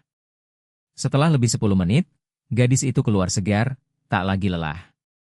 Sop Hong, kau juga harus mandi, kata Van Han. Baik, jawab Sop Hong. Ayo. Van Han mendesak. Sop Hong tertawa kikuk, melambaikan tangan, nanti, biar duduk dulu. Kenapa? Tidak enak badan? Van Han cemas. Tidak, hanya malas, kata Sop Hong. Benarkah? Van Han ragu. Kalau begitu baiklah. Van Han tenang, duduk di dekat api mengeringkan rambut. Sop Hong menunggu sampai tenang, lalu membawa perlengkapan ke sungai. Keesokan pagi, cahaya matahari menembus kabut, mengusir gelap, membawa hangat. Ah. Van Han menguap, mengusap mata. Pagi sekali. Sop Hong juga bangun. Selamat pagi, sahut Van Han, menyisir rambut. Pagi. Tet-et dan Tebat ikut bangun, mereka tertidur saat jaga, untung tak ada bahaya. Rapikan, makan sedikit, lalu berangkat. Sop Hong meregangkan badan. Baik, semua menjawab. Hari ke-6 di pulau, cuaca tak berubah, tak ada yang aneh, hanya mendekat kedua tim penyelamat. Tut-tut. Sop Hong menelepon Teh Zhen Yan via satelit. NK Box. Hey! Suara Teh Zhen Yan terdengar. Masih tak ada kontak, dia menghela napas. Begitu ya? Sop Hong mendesah. Tak buruk, hanya kurang daging, dia mengeluh. Teh Zhen Yan diam, menggenggam telepon. Sudah, tutup. Sop Hong manyun, menutup panggilan. Sial. Teh Zhen Yan meraung, hampir melempar telepon. Bos diputus lagi, bisik Tebat. Pasti sedang menggerutu. Tetet menyeringai, membayangkan amarahnya. Kasihan. Tebat menggeleng. Apa kalian bisik apa? Tanya Van Han. Memuji kecantikanmu, jawab Tetet. Ya, muda, cerah, cantik tiada banding, tambah Tebat. Aku bilang begitu? Tetet kaku. Tidak, aku juga tidak. Tebat tersenyum canggung, lalu serius. Sop Hong diam, menyentuh dahi gadis. Hehe, apa aku tidak cantik? Van Han tertawa. Cantik, tak ada yang setara. Sop Hong tertawa, tak berdaya tapi sayang. Menyebalkan. Van Han memerah, meninju ringan dadanya seperti Linda Yu. Sudah, fokus jalan, kalau tidak 5 juta ini terasa bersalah, kata Sop Hong lembut. Ya. Van Han setuju, melangkah lebih cepat. 5 juta, uang mudah, gumam Tebat. Mudah? Tetet mengejek, kau pikir bos mau habiskan 5 juta untukmu? Tidak, aku tahu. Tebat serius, harga diri terluka. Bagus, tahu diri. Tetet mengangguk. Boleh kupukul kau? Tebat menggertak. Kau tak bisa kalahkan aku. Tetet percaya diri. Tetet menyeringai, nanti malam kita lihat, kalau sekarang, apa kau kira Tuan Su biarkan? Tebat teringat pukulan Sop Hong ke serigala, gemetar, tersenyum, ya, pasti ya. Jadi patuhlah, kita tak tahan satu pukulan darinya. Tetet menepuk bahunya. Van Han berhenti, mengerutkan dahi, apa kalian bisik lagi? Kami memuji Sop Hong. Tetet berbohong. Ya, Sop Hong gagah, tampan, dikagumi semua. Tebat mengoceh. Bibir Sop Hong berkedut, bingung oleh dua orang itu. Bab 1234, ejekan 3 kali. Hehe, keunggulan itu untuk dilihat orang lain. Van Han terkekeh. Di sini tidak ada orang lain. Sop Hong menghela napas. Van Han menatap Tetet dan Tebat lalu mengangguk. Benar, mari lanjutkan perjalanan. Tebat bertanya, apakah dia maksud kita bukan orang luar? Mungkin dia bahkan tidak menganggap kita manusia. Tetet menjawab tenang. Waktu berlalu saat mereka mendekati tim penyelamat. Tak lama, malam tiba, mereka memilih tanah datar untuk berkemah. Untuk menghemat air, makan malam hanya biskuit kering dengan air. Dalam kurang dari 20 menit, mereka selesai. Sop Hong, berlatihlah dengan tombak. Van Han meminta. Baik. Sop Hong setuju. Tetet dan Tebat bersemangat dengan apa yang telah dipelajari. Bang bang bang. Tembakan terdengar di hutan gelap. Setelah 1 jam, gadis itu menyimpan pistol dan bersandar di pohon. Hebat. Tetet merenung, mengerti berkat ajaran Sop Hong. Dia menghela napas, aku ingin menjadi muridnya, seperti Nona T. Aku juga. Tebat berbisik. Ah. Keduanya sama-sama menghela napas. Ada apa? Menghela napas lagi? Bayangan jatuh di atas mereka. Sop Hong muncul, wajah tersembunyi. Tuan So, apakah menerima murid? Tebat bertanya. Bagaimana dengan aku? Tetet juga bertanya. Kalian bukan apa-apa. Sop Hong menjawab dingin. Lalu, Tebat tetap berharap. Aku tidak menerima murid. Jawaban keras mematahkan harapan. Sayang sekali. Mereka kecewa. Bangun, mari bertarung. Sop Hong berkata. Balas dendam untuk siang tadi? Kali ini kita tamat. Kenapa? Tidak mau? Sop Hong mengerutkan kening. Tetet mundur. Mau, biar Tebat dulu. Kau? Tebat maju. Aku akan makan kalian hidup-hidup. Sop Hong berkata, kalau Enam Din mendapat kesempatan ini, dia akan senang. Tebat mengerti. Tetet juga paham. Uhuk, Tebat, biar aku dulu. Tetet memaksa. Tidak, aku lebih muda, harus aku dulu. Tebat menolak. Kalian berdua maju bersama. Sop Hong memutuskan. Baik. Mereka setuju. Ayo. Sop Hong memanggil.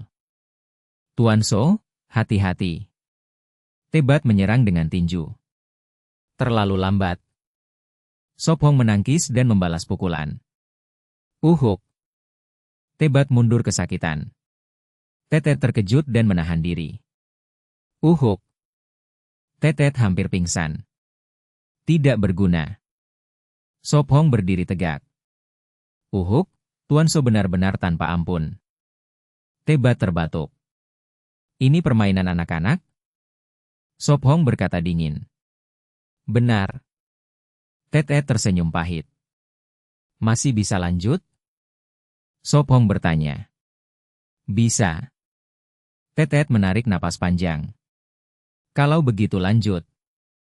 Sop Hong mengangkat tangan. Hah? Tetet berpura lalu menyerang, namun terbaca. Tidak sebanding. Dia terkunci rapat. Lanjutkan. Dia melepas. Tebat menyerang bersama Tetet. Apakah jurusmu dari taman kanak-kanak? NK Box. Terlalu lambat, nenek pun lebih cepat. Belajarlah menari di alun-alun, gerakan mereka lebih lincah. Tangannya lemah sekali. Menyedihkan, tak layak dilihat. Van Han bergumam, jauh lebih lemah dari kakak Enam Din. Itu membuat mereka hancur. Terpecah konsentrasi saat bertarung, kebiasaan buruk itu akan membuat kalian mati cepat. Sop Hong berkata dingin, menjatuhkan keduanya. Bab 1235, Pertemuan Menyedihkan. Ki-7 dan Ki-8 tergeletak di tanah, tubuh basah kuyup oleh keringat, wajah pucat, entah karena marah atau lelah. Lanjut. Su Feng memandang mereka dari atas. Tidak sanggup lagi. Ki-7 menjawab lemah. Tidak, aku akan mati. Ki-8 terengah, napasnya tipis. Benar-benar sampah, tubuh kalian terlalu lemah. Su Feng mengejek. Tuan Su, mohon kasihan. Ki-7 memohon. Apa? Lemah tapi tidak boleh dikatakan? Su Feng duduk di samping gadis itu. Sebenarnya kami tidak seburuk itu. Ki-7 masih mencoba membela. Su Feng berkata yakin, aku berani bilang, kalian bahkan tidak sekuat Yimeng. Benar. Dia mengangguk. Tidak mungkin, dia tidak pernah berlatih, tidak pernah menggunakan tombak atau pedang. Bagaimana bisa lebih kuat dariku? Ki-7 membantah. Dia belajar denganku sebentar, kenapa tidak bisa lebih baik darimu? Su Feng balik bertanya. Aku berlatih sejak kecil. Ki-7 merasa bersalah, menghadapi wajah tenang Su Feng, hatinya kosong. Suatu hari akan kuperkenalkan kalian. Su Feng tersenyum, bertanya-tanya apa yang sedang dia lakukan. Lupakan. Ki-7 berbaring lagi, melambaikan tangan lemah. Takut? Wen Han berbisik. Tidak. Ki-7 menutup mata. Ayo. Su Feng puas. Ki-7 ingin menangis tapi tak bisa. Jika benar kalah dari Liu Yimeng, wajahnya hilang. Malam ini kalian berdua jaga paruh pertama. Su Feng memerintah. Baiklah. Ki-7 dan Ki-8 menjawab lesu. Wen Han mengetuk lututnya dengan kepalan kecil, bergumam, kakiku sakit. Duduklah, aku pijatkan. Su Feng memegang kaki gadis itu, meletakkan tangannya di lutut. Tidak usah. Wen Han berkata pelan. Baiklah. Wen Han menyerah, dia menikmati. Hidup tidak berharga. Ki-7 dan Ki-8 mendesah, sekali lagi meragukan hidup. Tengah malam, hanya suara kayu terbakar terdengar, percikan beterbangan. Wen Han dan Su Feng tidur, sementara Ki-7 dan Ki-8 bersandar punggung, memaksa mata tetap terbuka. Kantuk datang. Kelopak mata beradu, tak mampu bertahan. 10 menit kemudian, gumaman terdengar, seakan berlomba siapa yang mendengkur lebih keras. Malam berlalu tenang, karena Ki-7 dan Ki-8 tertidur, Su Feng dan gadis itu tidur sampai fajar. Cuit-cuit. Kicau burung membangunkan gadis itu, dia menguap, merasa puas. Tak lama kemudian, Su Feng juga bangun, Ki-7 dan Ki-8 masih tidur. Su Feng, bangunkan mereka. Wen Han berkemas. Bangun. Su Feng menepuk bahu Ki-7. Ki-7 mengerutkan kening, wajah pucat sama seperti kemarin. Kau sakit? Su Feng terkejut. Kau sakit? Wen Han buru-buru mendekat. Selamat pagi, Tuan Su. Ki-8 juga bangun, suaranya serak seperti kipas tua. Bagaimana rasanya? Su Feng bertanya serius. Tuan Su, tidak apa-apa. Ki-7 memaksa berkata, tapi jelas lebih buruk. Ah. Su Feng tersenyum miring, merasa mungkin terlalu keras kemarin. Tubuhmu terlalu lemah, harus lebih berlatih. Wen Han menegur. Ki-7 dan Ki-8 malu. Apakah otot mereka hanya hiasan? Minum obat dulu. Wen Han berkata, mengambil pil dari tas. Sepertinya hari ini tidak bisa berjalan. Su Feng menghela napas, sedikit menyesal. Tuan Su, aku bisa bertahan. Ki-7 mengangkat tangan. Tapi tubuhnya gemetar, benar-benar tak berdaya. Merepotkan. Ki-8 berkata canggung. Uhuk-uhuk, ini juga salahku. Su Feng mengakui. Kata-kata ini membuat Ki-7 dan Ki-8 melotot, seakan melihat keajaiban. Kenapa menatap begitu? Su Feng menyipitkan mata. Saat itu, Wen Han membawa obat, lembut mendesak. Ayo, minum, lalu istirahat lagi. Glek-glek. Mereka menelan dengan air, pahitnya tersisa. Hari ini benar-benar tidak jalan? Ki-8 khawatir. Suara samar terdengar, jelas masih mengantuk. Ki-7 dan Ki-8 sakit, perjalanan tertunda sehari, aku beritahu agar kau tidak khawatir. Su Feng berkata tenang. Qi Zhenyan masih mengantuk. Apa? Qi Zhenyan duduk, mengusap mata. Bicara. Su Feng menyerahkan telepon satelit. Dia terkejut bertanya, kenapa suaramu begitu? Aku sakit, tenggorokan. Sakit. Ki-7 tersenyum pahit. Kenapa tiba-tiba sakit? Qi Zhenyan mengerutkan alis. Tuan ketiga, aku juga manusia, berdarah dan berdaging, sakit itu wajar. Beberapa hari ini perjalanan keras, tubuhku tak tahan, hari ini harus istirahat. Istirahat sehari? Progres akan tertinggal. Qi Zhenyan kesal.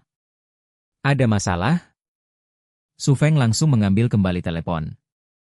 Baik, ku tutup. Su Feng menutup tegas. Tut. Di seberang, Qi Zhenyan meragukan hidup. Tuan ketiga diputus lagi.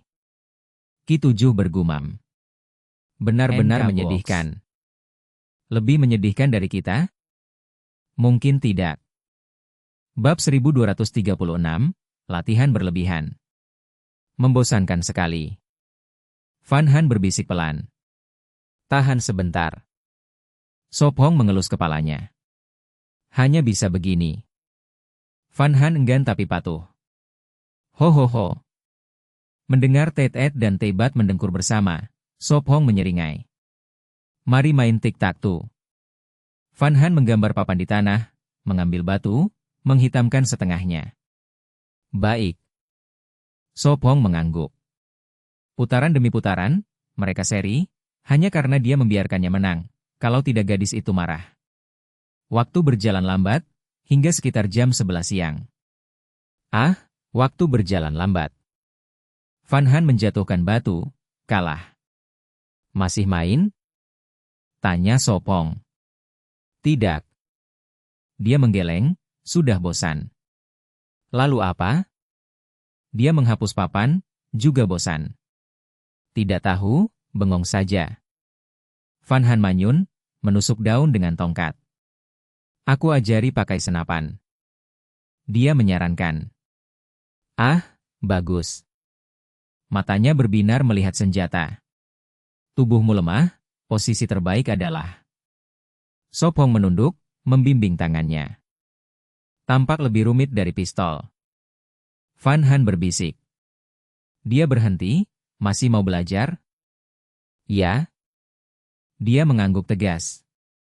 Kalau begitu lanjut. Dia menjelaskan pelan. MHM. Dia mendengarkan serius. Jam berlalu, sampai lewat jam 2 siang, teori selesai, giliran latihan. Tapi kabut tebal menghalangi jarak pandang, latihan dihentikan. Baru jam 2. Van Han bosan. Tidur siang? Dia mengusap kepalanya. Dia menggeleng, tidak, kalau tidur sekarang malam tidak bisa. Mereka saling menatap, lalu pada Tetet dan Tebat yang masih tidur. Sopong, jangan latihan berlebihan lagi. Dia berbisik. Ya, aku juga rasa begitu. Dia tersenyum pahit. Bagaimana perasaanmu? Van Han bertanya. Tetet mengepalkan tinju, berjalan 2 lingkaran, suara normal, lebih baik, hanya sedikit pusing. Aku juga. Tebat menghela napas, yakin besok sembuh. Bagus, minum obat sebelum tidur, besok sembuh. Van Han berkata lega. Ya, terima kasih. Tetet berterima kasih. Van Han menekan bibir, diam. Tetet tertawa canggung, bersalah. Mereka diam, takut sulit tidur malam. Tok-tok. Mereka menghela napas, patuh minum obat. Ayo. Van Han melambaikan tangan, mengabaikan mereka. Merasa diremehkan? Kelopak mata Tetet bergetar, kembali duduk diam, siap tidur. Tebat menghela napas juga, patuh. Ya Tuhan, cepatlah pagi. Dia menyatukan tangan. Bodoh, baru saja malam. Sopong tertawa. Ai. Dia manyun. Kalau begitu aku tidur sebentar, bangunkan tengah malam, aku berjaga. Katanya. Baik. Dia mengangguk. Tidak, aku setel alarm, kau pasti tidak bangunkan. Dia bergumam, menyalakan ponsel. Haha. Dia tertawa, gadis itu mengenalnya. Baik. Dia bersandar, memejamkan mata. MHM. Menit kemudian napasnya teratur, tertidur. Tiba-tiba dia melihat albumnya penuh foto dirinya. Memasak, membersihkan, tidur. Anak kecil. Dia tersenyum hangat, mematikan ponsel, mengembalikan. Malam di Pulau Kabut tenang, hanya api perkemahan menerangi. Setelah 3 tidur, perkemahan sunyi. Sopong setengah menutup mata, menghitung waktu. Tidur? Tentu, apalagi, meski waspada. Dia menutup mata, perkemahan hening, hanya napas terdengar. Pagi hari, matahari bersinar di Pulau Kabut.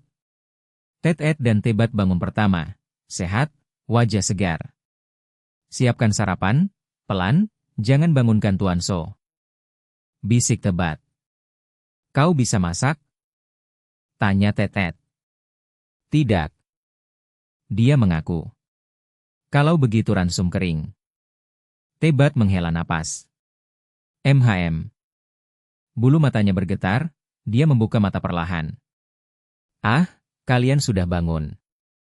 Van Han bangkit, menguap, bertanya, bagaimana tubuhmu? Bab 1237, tidak boleh gemuk. Jangan ganggu.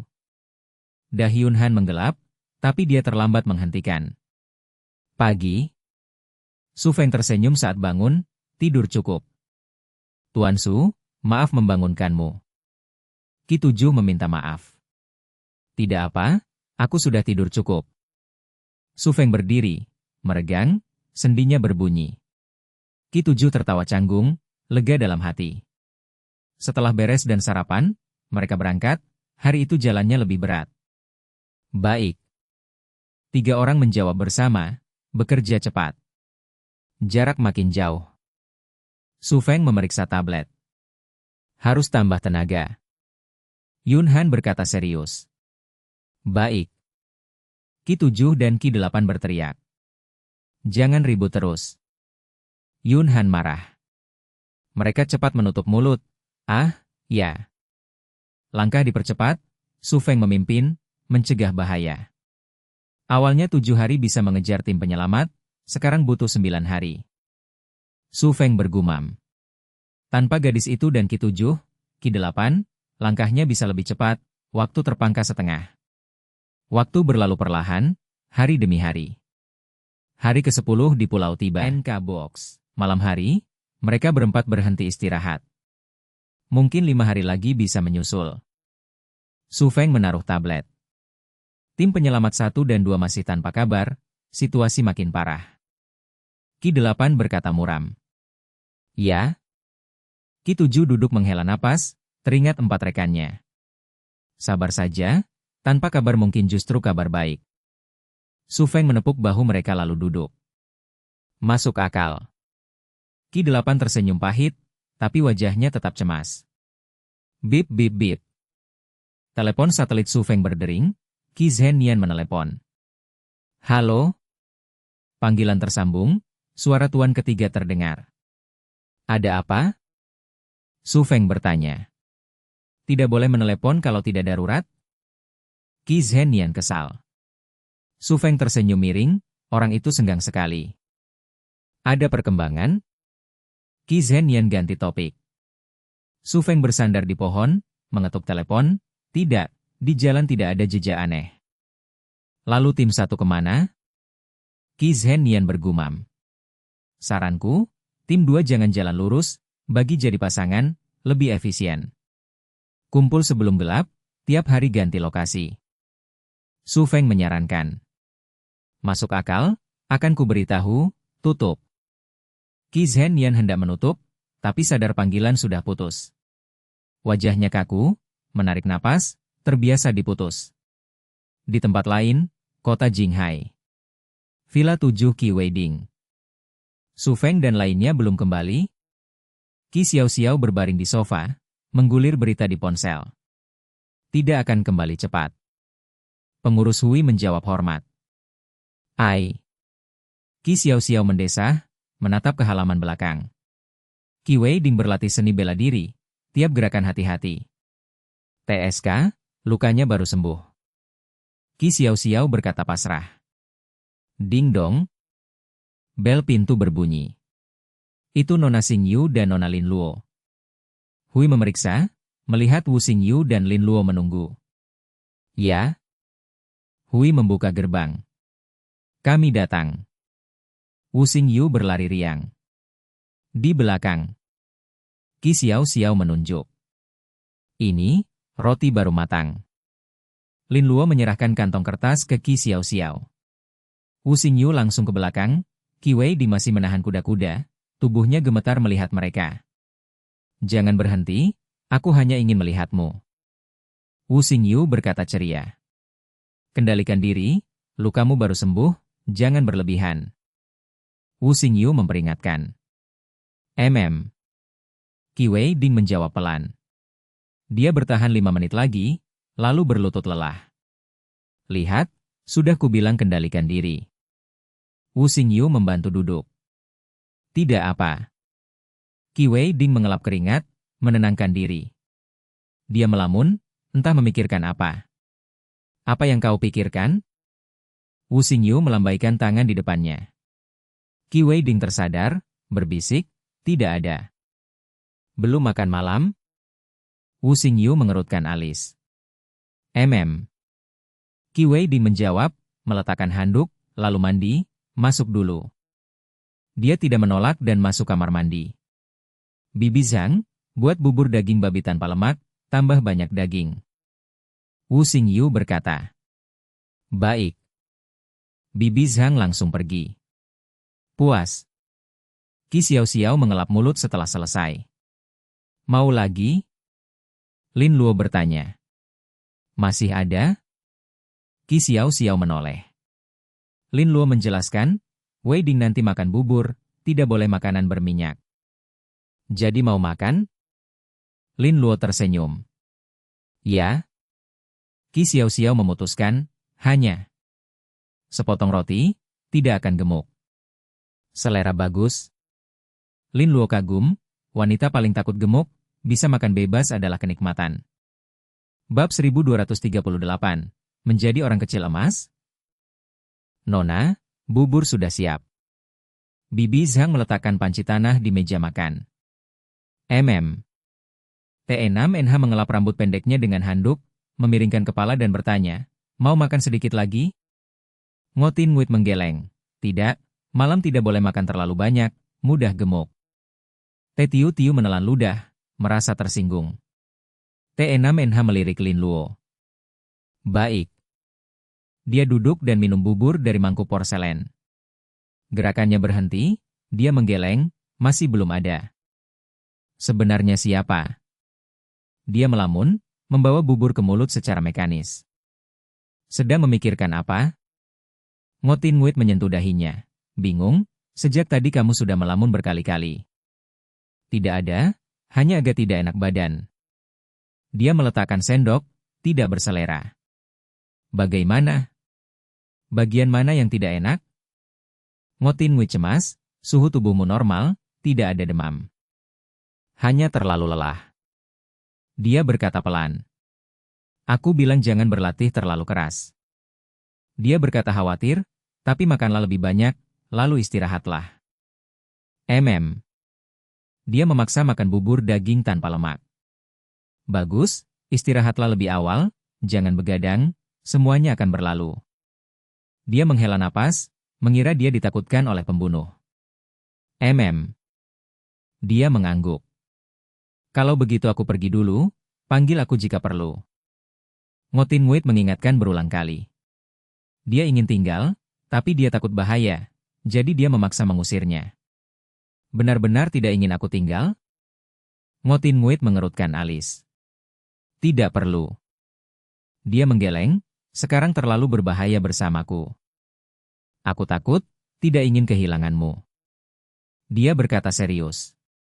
Dia menarik napas dalam, memeluknya erat, menepuk punggungnya, menunjukkan pengertian. Pulanglah, jangan terlalu malam. Suaranya melembut. Nona Ngo, aku akan mengantarmu. Paman Hui berkata. Baik. Dia mengambil tasnya dan pergi hati-hati. Jaga dirimu baik-baik. Krik. Pintu villa tertutup, hanya tersisa mereka berdua, sementara Bibi Zhang sudah kembali ke kamar. Benar-benar lelah? Tiu bertanya. Menurutnya, latihan itu tidak cukup membuatnya kelelahan. Terlalu pintar, tidak baik. Dia melirik. Yang lain bingung, menggenggam tangannya, lalu kenapa? Aku lelah. Dia naik ke atas, yang lain mengikuti. Di kamar, dia berbaring, menutupi setengah wajah dengan selimut, hanya dahi yang terlihat. Curhatlah. Tiu dengan berani masuk, berbaring di sampingnya, memegang tangannya. Dia perlahan memejamkan mata, tidak berbicara. Tiu memainkan rambutnya, karena cinta. Tetap diam, seperti orang kecil emas. Karena espong? Dia menebak. Dia mengerutkan alis, membuka mulut tapi tidak bicara. Sepertinya iya. Dia berbaring. Dia membuka mata, menatap kosong ke langit-langit. Dia melirik pergi. Gatal kulit? Dia bertanya dingin.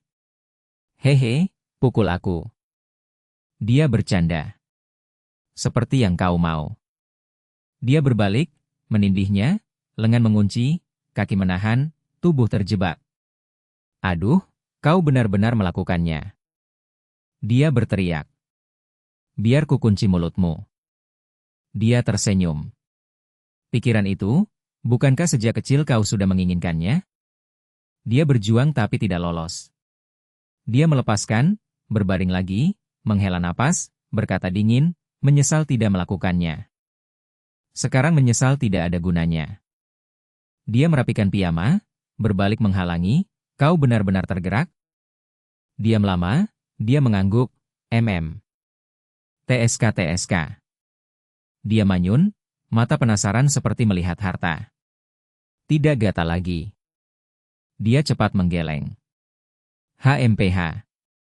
Dia mendengus. Aku bilang, suasana hatimu buruk beberapa hari ini, apakah karena Espong? Dia tetap diam, menjadi orang kecil emas. Sebenarnya tidak perlu sedih, orang tua murong itu juga menikahi 4 istri. Dia berkata. Matanya berkilat, tekanan mereda, udara menghangat. Sesaat kemudian, dia merasa suhu turun lagi. Wajahnya dingin, alis berkerut berpikir. Selangkah demi selangkah, saat perahu sampai jembatan akan lurus sendiri. Dia melanjutkan. Kalau tidak lurus, aku akan menabraknya. Dia tiba-tiba berkata. Menabrak? Tidur. Dia menarik selimut, mematikan AC, merasa nyaman. Dia tersenyum, tidak mau banyak pikir, melihat suasana hatinya membaik, dia bisa tidur nyenyak tanpa takut ditendang. Bab 1239, Spesies Baru. Sophong mengayunkan pedang, memotong cabang yang menggantung. Jalan di Pulau Kabut menjadi lebih sulit, jelas tim penyelamat 2 memilih menghemat tenaga. Mereka bisa lewat hanya dengan memiringkan tubuh tanpa menyingkirkan cabang. Sophong, mari kita hemat tenaga juga. Kata Van Han polos. Baik, hati-hati melangkah, perhatikan sekeliling, jangan sampai tergores. Sophong memperingatkan.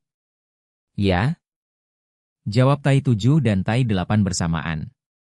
Perlu dicatat, tim penyelamat 2 kini menggunakan metode Sophong, memperluas area pencarian, bergerak lebih lambat namun meningkatkan kemungkinan menemukan tim 1.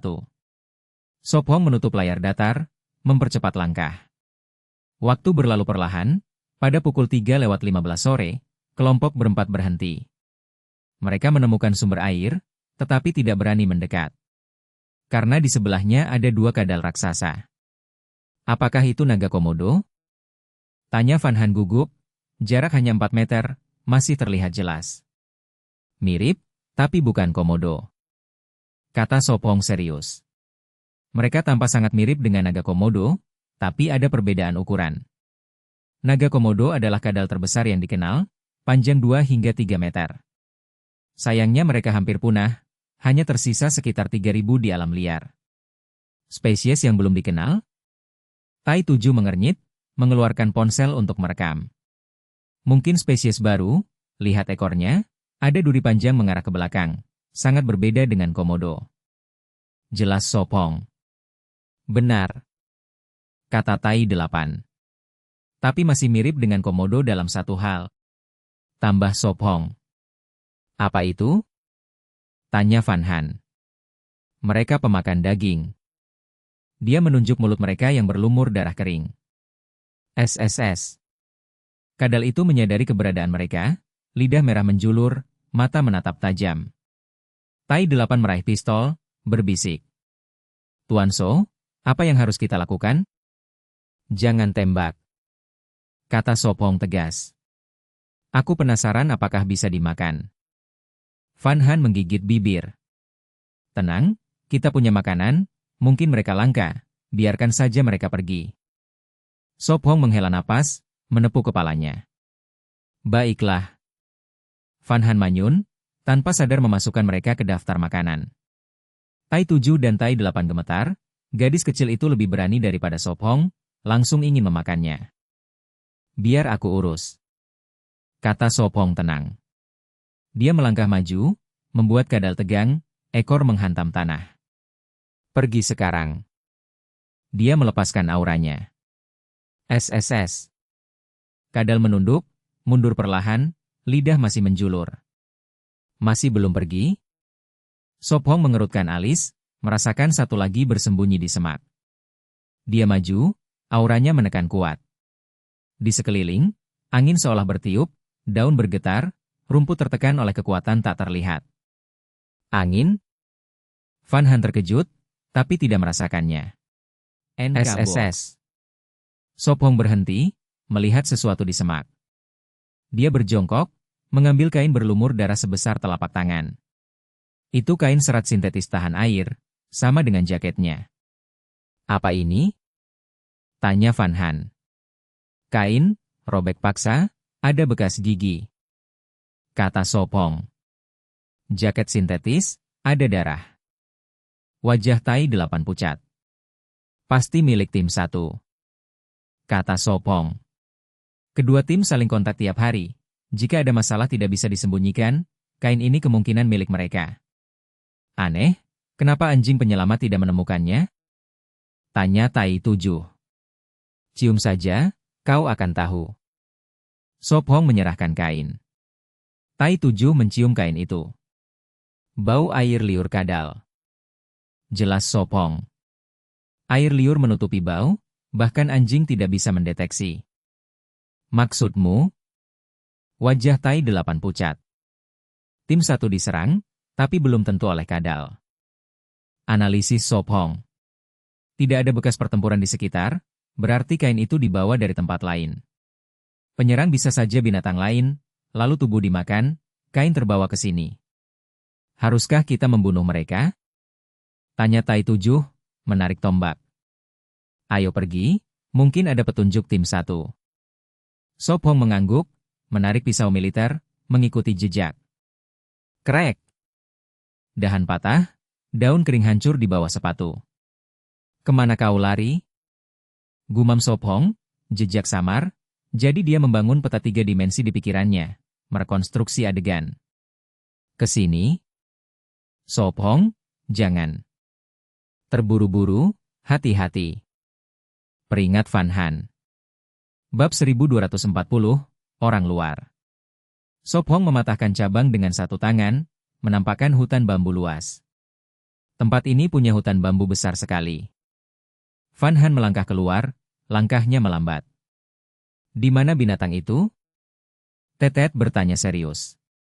Mungkin di hutan bambu, hati-hati, bisa jadi ada lebih banyak. Sop Hong mengingatkan. Baik.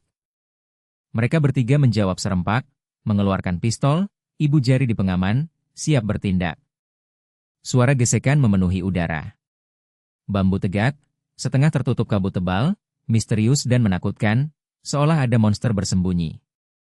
Agak menakutkan. Van Han berbisik. Jangan takut, hanya angin. Sop Hong menenangkannya. Van Han mengangguk, merapat padanya. Tetet dan Tebat saling pandang, maju perlahan, juga takut. Suara ini mengganggu. Mereka berempat berjalan lebih dalam, suara bergema. Apa itu? Van Han tegang. Masih angin saja.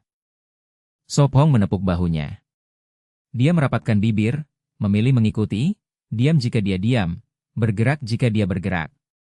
Hutan bambu luas, lebih dari 10 menit belum berakhir. Telepon satelit berbunyi, Te Chen Hien menelepon. Halo? Sop Hong menjawab. Kenapa menyimpang? Dia bertanya. Kami menemukan sesuatu, perlu dicek.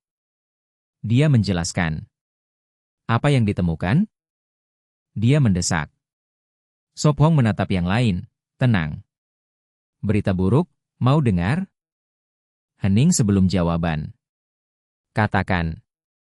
Suaranya berat, sulit ditebak. Kau ceritakan. Dia menyerahkan ponsel ke Tetet. Jelaskan semuanya jelas. Dia menuntut. Ya, begini ceritanya. Tetet menceritakan. Diam lagi. Bos? Dia bertanya gugup. Ada kemajuan? Akhirnya dia bicara. Tetet menghela napas, menyesal. Tidak, masih mencari. Baik, lapor segera. Dia memerintah. Baiklah. Dia menjawab cepat, tapi sambungan putus. Ditutup. Dia menatap tak berdaya. Sop Hong mengambil kembali ponsel dan berjalan terus. Hubungan mereka agak aneh. Tebat berbisik. Sophong dan bos? Tetet menatap. Ya, seperti musuh. Tebat berbisik. Berhenti omong kosong. Dia memukul keras kepalanya. Dentum. HMPH. Dia menggertakkan gigi, menahan sakit. Ayo cepat. Van Han memanggil. Kami tidak kabur. Datang. Mereka fokus lagi. Lebih 10 menit kemudian, Sophong melihat dua binatang lagi, bersembunyi, waspada. Tidak usah mendekat, cari sekitar. Dia menggeleng. Tim 1 hilang hampir 20 hari. Kalau dimakan, sudah lama jadi kotoran. Mereka berempat mengitari untuk memeriksa. Binatang mengawasi, tidak mendekat atau pergi. Pasti ini spesies baru, karena komodo tidak hidup di bambu. Ah, Sophong, itu luka kan? Van Han terkejut. Dia melihat batang bambu setebal paha, berlubang 1 meter di atas tanah. Dari pistol. Dia menegaskan. Kalau menembak, berarti bahaya. Tebat khawatir. Peluru ini aneh. Sophong mengambil selongsong dengan ukiran kecil. Mereka menatap, wajah serius, bertanya hormat. Boleh lihat? Apa ditemukan? Dia menyerahkannya. Mereka memeriksa dengan teliti. Tetet menarik napas panjang, menahan kaget. Ini bukan milik keluarga kami, juga bukan yang umum di pasar. Biasanya dibeli di pasar gelap, peluru mereka unik. Maksudmu selain kalian, ada orang lain di Pulau Kabut? Dia mengangkat alis. Ya, sangat mungkin.